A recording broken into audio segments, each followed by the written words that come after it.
and welcome back to the review realm. It's Sienna, and today we are going to be discussing the 1971 film A Clockwork Orange, which is directed by Stanley Kubrick and is based off of the book with the same title. And that is because every Tuesday I review one of the films that is on this poster, and this week is A Clockwork Orange, but stick to the end of the video where I will have a random number generator pick which film I am going to be reviewing next week. A Clockwork Orange is definitely probably Stanley Kubrick's most controversial films of all time. When it first came out in 1971, it was taken out of some theaters with Stanley Kubrick's request because of public outcry. Because this film is definitely provocative and does show violence, which I don't think everyone was exactly prepared for in some sense, but it has been banned in some countries as well. So it's definitely a controversial film, and I think for some good reason, definitely, just because of the violence as well as there's a lot of nudity in this film, so if any of those things bother you, I would suggest not watching this film. It's not worth your time because there's definitely a lot in this film, and it does play a critical role in this film. You couldn't take that stuff out and deliver the message that they were trying to deliver. It just wouldn't be the same. So if that does not float your boat, definitely pass on A Clockwork Orange. But A Clockwork Orange follows a character named Alex, and he is a psychopath, which is fun and exciting. And in the first act of this film, you follow him and his gang called the Drogues, and you are in a dystopian England. And in the first act, you follow him committing crimes. And what I really do like about this film is everything that happens in the first act, in the beginning of this film, does come, and there are consequences to what they do that you find out later in the film. So what happens in the beginning definitely really does affect the end of the film, and Alex definitely feels the consequences of his actions as well. So it's nice to see how they definitely leave little Easter eggs for the audience to prepare them for the ending of this film as well. Now, objectively speaking, this film is a beautiful film. It's definitely a piece of art, and being a Stanley Kubrick film, it's what you would expect. It's beautiful, the directing, the cinematography, the colors, the lighting.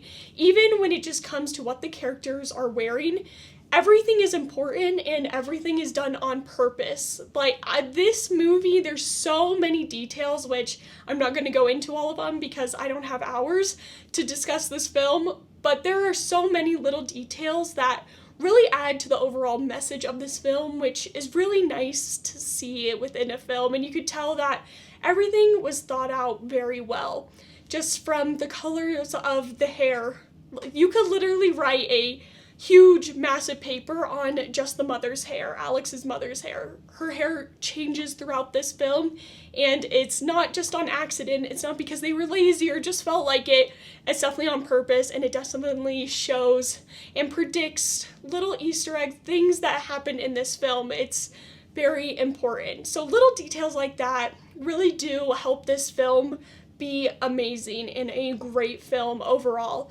Now, I do think the topics and the themes can definitely be hard to digest, and I think this film is just trying to ask questions and not necessarily answers. It wants the audience to think on what the themes and what this movie is showing really applies to the real world. So this film is just asking the audience questions. I think that's the best way to view this film. It's not going to give you answers on society. It's just pointing out things within society.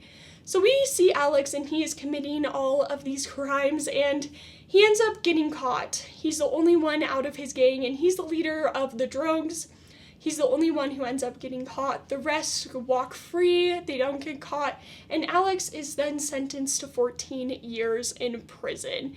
Now, you then pick up with him 2 years into his prison sentence, and you find out that there is this treatment that could help him get out of prison earlier. Now, he just wants to get out. He's willing to do this magical treatment that will get him out in a couple of days. So he decides to sign up for the treatment. And he's a perfect candidate. And there's a lot of politics within this of how propaganda is used and how someone can be used to fool the public into believing certain things. And this film does a great job illustrating how political things can get and how propaganda is used all the time, especially in the media. So the film does a great job of illustrating that, especially when it comes to Alex. But he has very violent tendencies and sexual immoralities. That is who Alex is, and he can't escape from it.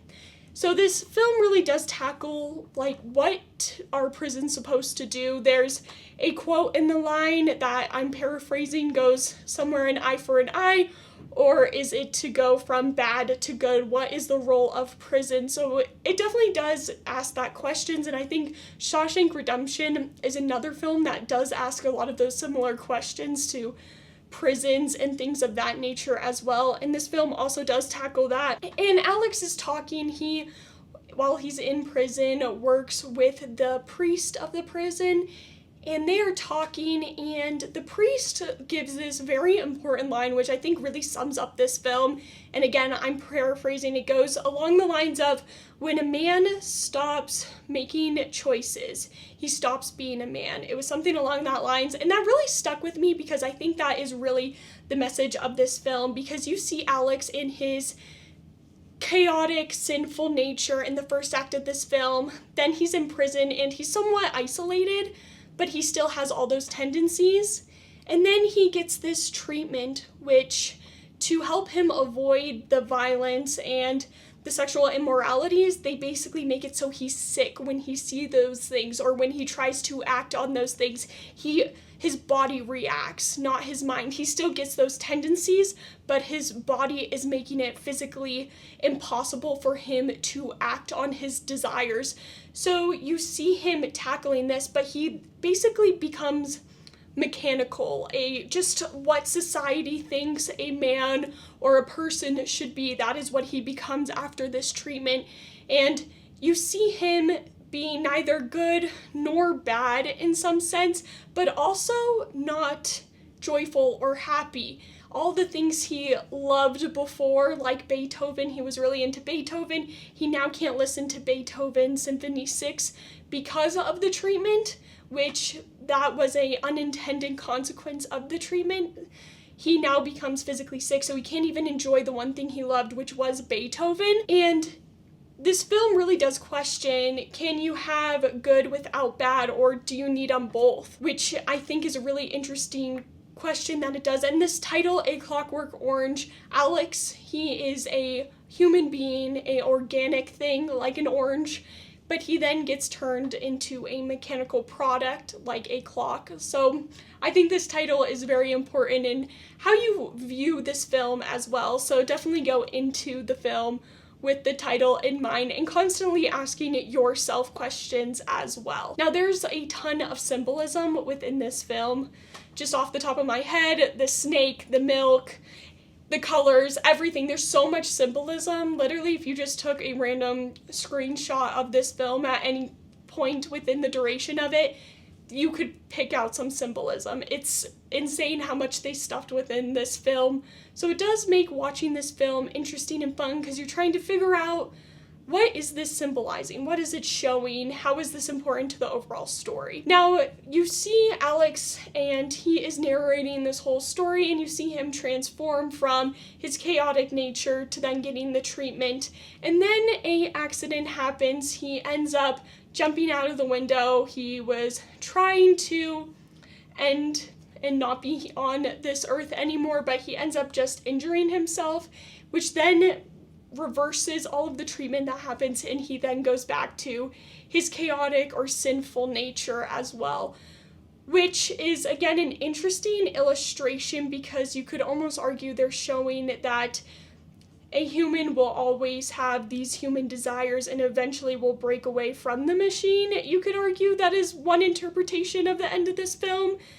But again, I don't think there's a right or wrong answer with how you interpret this film at all. And some other things within this film is it shows violence, and when Alex, he is, after his treatment, he is what society would deem normal. He then encounters things from the first act, so his past, that then come up in how he deals with them now as he has received treatment. But what I find really interesting about this film is when Alex does things in the first act in private, there are no consequences to those actions for future in the film, but it's when he does things out in public or that affect people who aren't consenting, things of that nature, that's when there is a problem. However, society would deem those things immoral, whether it was in public or in private, but this film really does show how we don't care what happens in private, it's what happens in public, in this persona that we all do outside in society when we're interacting with each other, how there's consequences then, but there's not consequences in private. So that is one thing I really did like how this film showed, was there's really no consequences in private, even though you're doing the same action. Out in public, there are definitely consequences. Like in America, we have the First Amendment where we can't have the freedom of speech. However, we can still be judged by our peers, and there can still be consequences from our peers, not necessarily the government. So this film, in some sense, does tackle that idea as well, and does show that with Alex's behavior, which again was an interesting choice, and I did really enjoy that as a part of this film. And also you see Alex, when he receives this treatment, you see him lose his identity and a loss of self and a loss of being a human, and it's really shown when he goes back home and his parents are like, oh, you're here, we have this guy living in your room, and now Alex has nowhere to go. He is just a nothing. He's just a person, but he doesn't know who he is. So again, it's an interesting point, because who are you? Was his sin and was his nature what made him who he was? It's an interesting thought. This film brings up a lot of questions, and I think it's meant to make you ask questions and not to give you the answers.